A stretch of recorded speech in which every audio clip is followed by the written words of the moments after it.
ನಿಮ್ಮ ಹೆಸರು? ನನ್ನ ಹೆಸರು ಲಕ್ಷ್ಮೀದೇವಿ. ಗ್ರಾಮ ಪಂಚಾಯತಿ ಮೆಂಬರ್ ಆಗಿದ್ದು, ಮಾಜಿ ಅಧ್ಯಕ್ಷರಾಗಿದ್ದೀವಿ. ಮಾಜಿ ಅಧ್ಯಕ್ಷ.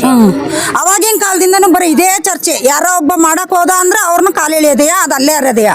ಅದೇ ಇಷ್ಟು ವರ್ಷದಿಂದ ಏನಕ್ಕಾಗಿಲ್ಲ ರೋಡಲ್ಲಿ? ಹಿಂಗೆ 4 ಜನ ಮೆಂಬರ್ ಇದ್ರೆ ನಾನ್ ಮಾಡ್ಬೇಕು ಅನ್ನೋದು ಅದು ಅಲ್ಲೇ ಇರೋದು. ಇಲ್ಲ ಒಂದ್ ಅರ್ಧ ಚರಂಡಿ ಹಾಕಿಸ್ಕೊಳ್ಳೋದು, ಅರ್ಧ ಚರಂಡಿ ಆದ್ಮೇಲೆ ಮುಂದಕ್ಕೆ ನೀರು ಹೋಗಲ್ಲ. ಈಗ ಅದಕ್ಕೆ ಏನ್ ಮಾಡಿದಾನೆ ಈಗಿನ ಮೆಂಬರ್ ಏನ್ ಮಾಡಿದಾರೆ ಅಂದ್ರೆ ಒಂದ್ 3-4 ಜನ ಇದಾರೆ. ಅದ್ರಲ್ಲಿ ಈಗ ಇಬ್ರು ಒಪ್ಕೊಂಡು ಎಲ್ಲದಕ್ಕೂ ಎಲ್ಲೆಲ್ಲಿ ದುಡ್ಡಿದೆ ಅಂತ ನೋಡ್ಕೊಂಡು ಎಲ್ಲಾದು ಹಾಕಿಸ್ಕೊಂಡು 25 ಲಕ್ಷಕ್ಕೆನ ಶಾಂಕ್ಷನ್ ಮಾಡಿಸ್ಕೊಂಡ್ ಬಂದಾರೆ. 25 ಲಕ್ಷ ಶಾಂಕ್ಷನ್ ಮಾಡಿಸ್ಕೊಂಡ್ ಬಂದ್ಮೇಲೆ ಈಗ ಕೆಲಸ ಮಾಡೋದು ಬೇಡ, ಅವ್ನ ಒಬ್ಬಗೆ 25 ಲಕ್ಷದ ಕಮಿಷನ್ ಎಲ್ಲ ಹೋಗುತ್ತೆ, ನಮಗೇನ್ ಸಿಗುತ್ತೆ, ನಾವು ಅಧ್ಯಕ್ಷರಾಗಿರೋರಿಗೆ ನಮಗೇನು ಇಲ್ವೇ, ಹಂಗೆ ಹಿಂಗೆ ಅಂತ ಅಧ್ಯಕ್ಷರ ಗಂಡ ಹೇಳ್ದ. ನಾವು ಮೊನ್ನೆ ಕೇಳತ್ತಿಗೆ ಅದಕ್ಕೆ ನನ್ನ ಹತ್ರನೇ ಹೇಳ್ದ. ನಾನು ಅದಕ್ಕೆ ಅವನಿಗೆ ಹೇಳ್ದೆ, ಅಧ್ಯಕ್ಷರು ಅಂತ ಆದ್ಮೇಲೆ ಎಲ್ಲರೂ ಅಧಿಕಾರದಾಗ ಇದ್ದು ಬಂದಿರಾರೆ ಅಪ್ಪ, ಅಧ್ಯಕ್ಷರಿಗೆ ಏನು ಕೊಡ್ಬೇಕು ಅದನ್ನ ಕೊಟ್ಟು ಸೈನ್ ಗೀನ್ ಎಲ್ಲ ಮಾಡಿಸ್ಕೊಂಡು ಹೋಗ್ತಾರೆ, ಅಬ್ಜೆಕ್ಷನ್ ಮಾಡಬೇಡ್ರಿ, ದಯವಿಟ್ಟು ಕೆಲಸ ಮಾಡಕ್ ಬಿಡಿ ಅವರಿಗೆ ಅಂತ ಹೇಳ್ದೆ. ಇಲ್ಲ ನಾವು 2 ರೋಡ್ ಮಾಡ್ತೀವಿ, ಅವನೊಂದು ರೋಡ್ ಮಾಡಲಿ, ಹಂಗೆ ಹಿಂಗೆ ಅಂತ 3-4 ಸತಿ PDO ಹತ್ತಕ್ಕೆ ಸೈನ್ ಫೋನ್ ಮಾಡಿಸಿ ಕೆಲಸ ಮಾಡೋ JCP ಹುಡುಗರಿಗೆ ಅವರಿಗೆ ಇವರಿಗೆಲ್ಲ ನಿಲ್ಸಕ್ಕೆ ಓಡಾಡಿದ್ರು. ಅದಕ್ಕೆ ಇವತ್ತು ಜನಸಾಮಾನ್ಯರಿಗೆ ಗೊತ್ತಾಗಿ ಎಲ್ಲ 500 ರೂಪಾಯಿ ಕೂಲಿ ಎಲ್ಲ ವೇಸ್ಟ್ ಮಾಡ್ಕೊಂಡು ಬಂದಿದ್ದಾರೆ ಕೇಳಕ್ಕೆ ಸದಸ್ಯರ ಹತ್ರ. ಸದಸ್ಯರುಗಳಿಗೆಲ್ಲ ಒಪ್ಪಿಗೆ ನೀಡಿದ್ದಾರೆ. ನಾವೇನು ಇಲ್ಲ, ಇವಾಗ ಅಧ್ಯಕ್ಷರೇ ಆಗಲಿ PDOನೇ ಆಗಲಿ, ನಾವು ಏನು ಇದು ಮಾಡಲ್ಲ, ತೊಂದರೆ ಮಾಡಲ್ಲ. 4 ಬೀದಿ ರೋಡಿನ ಗ್ಯಾರಂಟಿ ಹೇಳಿಲ್ಲ, ಚಿರಂಡಿ ಎಲ್ಲ ಕ್ಲಿಯರ್ ಮಾಡ್ಕೊಡ್ತೀನಿ ಅಂತ ಎಲ್ಲರೂ ಒಪ್ಪಿಗೆ ನೀಡಿದ್ದಾರೆ.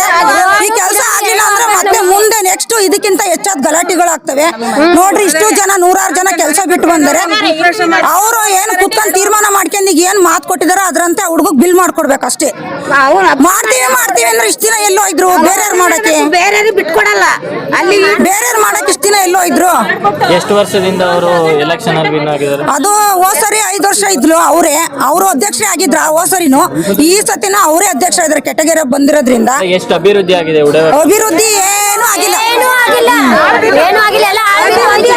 40 ವರ್ಷ ಆಗಿದೆಯಲ್ಲ, 40 ವರ್ಷ ಆದ್ರೂ ಕೂಡ ಒಂದು ಚಕ್ಬಂದಿ ಹಾಕಿ ಸೈಟ್ ಅಳತೆ ಮಾಡಿ ಜನಗಳಿಗೆ, ಬಡ ಜನಗಳಿಗೆ ಸೈಟ್ ಅಳತೆ ಮಾಡಿ ಕೊಟ್ಟಿಲ್ಲ. ಒಂದು ಬಡಪಾಯಿಗಳಿಗೆ ಒಂದು ಮನೆ ಕಟ್ಸ್ಕೊಟ್ಟಿಲ್ಲ. ಇವರು ಒಂದು ಮನೆ ಲೋನಿಗೆ ಅಪ್ಲಿಕೇಶನ್ ಹಾಕಕ್ಕೂ ಅಧ್ಯಕ್ಷರಾದಾಗ ಒಂದು 7-8 ಮನೆ ಹಾಕ್ಸ್ಕೊಟ್ಟಿನಿ ಸರ್. ಯಾರ ಹತ್ರನೂ 1 ರೂಪಾಯಿ ಇಸ್ಕೊಂಡಿಲ್ಲ. ನಾನು ಕೈಲಾಗಿದ್ದು ನಾನು ಸಹಾಯ ಮಾಡಿದ್ದೀನಿ. ಇವತ್ತು ಯಾರ ಮನೆ ಬಕ್ಲಿಗೆ ಹೋದ್ರು ನಮಗೆ ಒಳ್ಳೇದಂತಾರೆ ಹೊರತು ಯಾರ ಹತ್ರ ನಂಗೆ ತೂತು ಅಂತ ಉಗಿಸ್ಕೊಳ್ಳಲ್ಲ ನಾನು. ಇವರು ಅಷ್ಟು ಕಚ್ಚಡವಾಗಿ ನಡೆಸ್ತಿದ್ದಾರೆ. ಆ ಕಡೆ 4 ಏರಿಯಾ ಮಾತ್ರ, ಬಾಕಿ ಏರಿಯಾ ಎಲ್ಲ ಬೇಕಾದವರೆಲ್ಲ ನೋಡ್ ಮಾಡ್ಕೊಂತಿದ್ದಾರೆ. 4 ಏರಿಯಾ ಆ ಥರ ಮಾಡ್ತಿದ್ದಾರೆ ಸರ್. ಅಲ್ಲಿ ಎಲ್ಲ ಬಡ ಜನಗಳು ಇರೋದಲ್ಲ, ಅಷ್ಟು ಕೇವಲ ನೋಡ್ತಿದ್ದಾರೆ. ಅಲ್ಲಿ ಎಷ್ಟು ಕಷ್ಟ ಆಗ್ತಿದೆ ಅಂದ್ರೆ ಬಂದು ಎಲ್ಲರೂ ಒಂದ್ಸಲ ನೋಡ್ಬೇಕು, ಅದಕ್ಕೆ ಕರ್ಕೊಂಡು ಹೋಗ್ಬೇಕು ಅಂತ ನೋಡಿದೆ. ಅವ್ರು ಯಾರು ಬರಲೇ ಇಲ್ಲ. ಈ ಕಡೆ ಒಬ್ಬರಾದ್ರೂ ಬರ್ತಿದಾರ ನೋಡ್ರಿ, ಅಲ್ಲಿ ಕರ್ಕೊಂಡು ಹೋಗೋಕೆ ಟ್ರೈ ಮಾಡ್ತಾ ಇದೀವಿ.